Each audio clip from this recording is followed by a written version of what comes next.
Hey there, Tiffany Thomas with wealthytiffany.com, and in today's video, I'm going to be talking about 4 key takeaways that I got from the book The More of Less by Joshua Becker.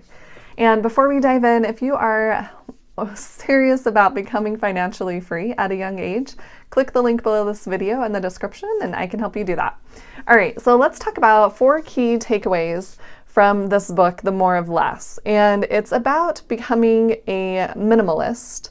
And he says in here, finding the life you want under everything you own. So I really enjoyed this book. I kind of am on this path to becoming more of a minimalist. So I was excited to read this book.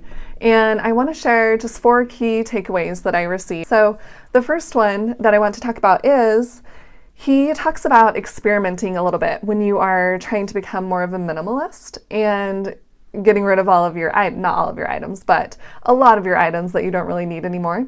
So he talks about different experiments you can do, but one that he discusses is taking 29 items and boxing them up and putting them in the basement or somewhere, and then going for 29 days and then noticing if you actually missed those items.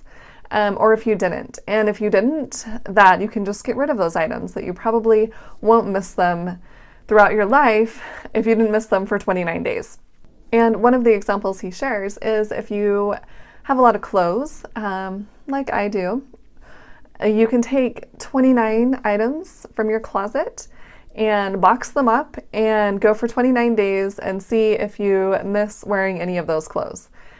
So I think that's a great idea, and I'm going to try it out, and maybe I'll even do more items than that, but we'll see how it goes. So you can try that with clothing, with decorations, things in your kitchen, all different sorts of stuff. But it's a good way to experiment, so you're not so worried or something about getting rid of all of these items immediately, thinking you might need one. You kind of give yourself a little bit of a time frame to see if you will need them. So that's the first takeaway that I wanted to share. And then the second takeaway that I wanted to share was to just become more conscious of what you're actually spending your money on. And this is something that I talk about a lot, just because I talk about money and making sure you're in control of your money and making it work for you. So if you are becoming more conscious of what you're spending your money on, the happier you're going to be and the less money you're going to waste or regret spending. So if you are really thinking, okay, do I really need to buy this dress? Maybe I already have 4 dresses at home that are going to be good enough, and I can put this money toward something else that is going to bring me more joy or bring more value into my life.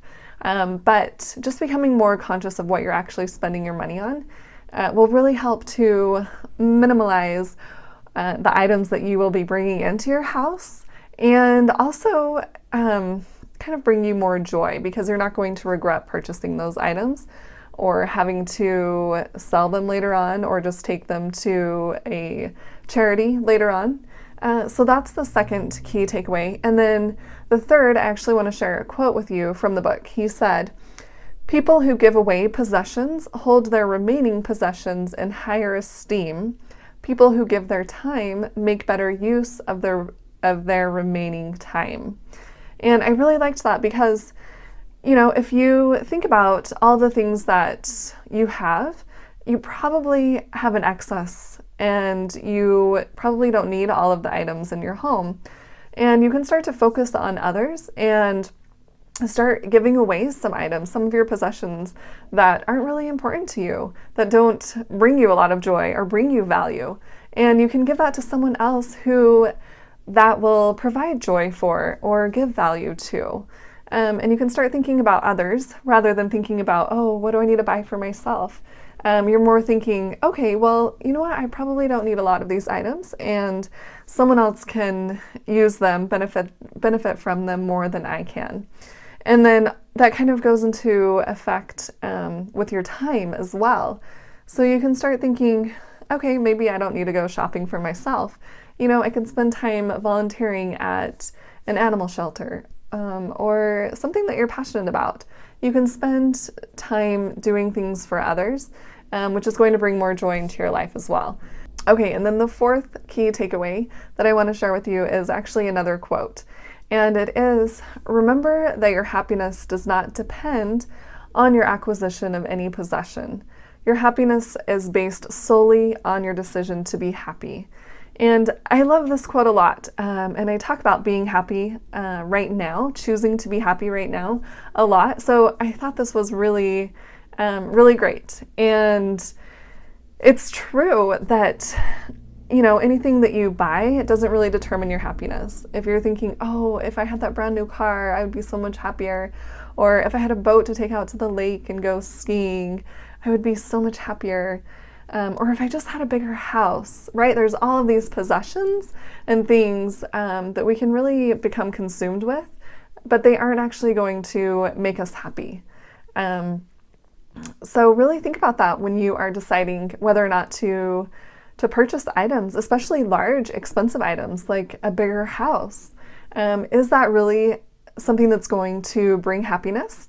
And sometimes it is. Maybe you have a large family now and you need somewhere to gather in your house. So it could be, but it may not be on the other hand. And, you know, your decision to be happy is based on solely you choosing to be happy. It's not based on anything that you own.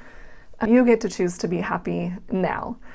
So I think that's really an important note to focus on, is choosing to be happy with what you have and letting go of things that aren't bringing you happiness. And that could be physical possessions, or even certain relationships, or even, you know, a job change. There's all different types of things, but choose to be happy now, and then you can decide, okay, I could be happier if I changed my situation in some way. And it could be to get rid of some of the items in your house that are just cluttering it up and aren't bringing you real joy or happiness or value to your life. So I just wanted to share those 4 key takeaways with you guys from the book, The More of Less by Joshua Becker. I thought it was a great read, and I would definitely recommend it. And I will leave a link below to the book if you guys want to check it out. And if you guys are experimenting with minimalism, comment below and tell me your experiences or your thoughts about it. If you're going to get started becoming a minimalist. And that doesn't mean getting rid of all of your possessions. And he even shares that in the book. It's up to you what that really means. Becoming a minimalist. It doesn't mean you live with only 100 items. You know, you determine what that means for you. So you guys, comment below and tell me what other videos you would like to see. I would love to do more videos for you guys, and make sure and check out my other videos on my YouTube channel. And if you're serious about fast tracking your financial freedom, click the link below this video in the description and I can help you do that. And I will see you guys in the next video. Thanks.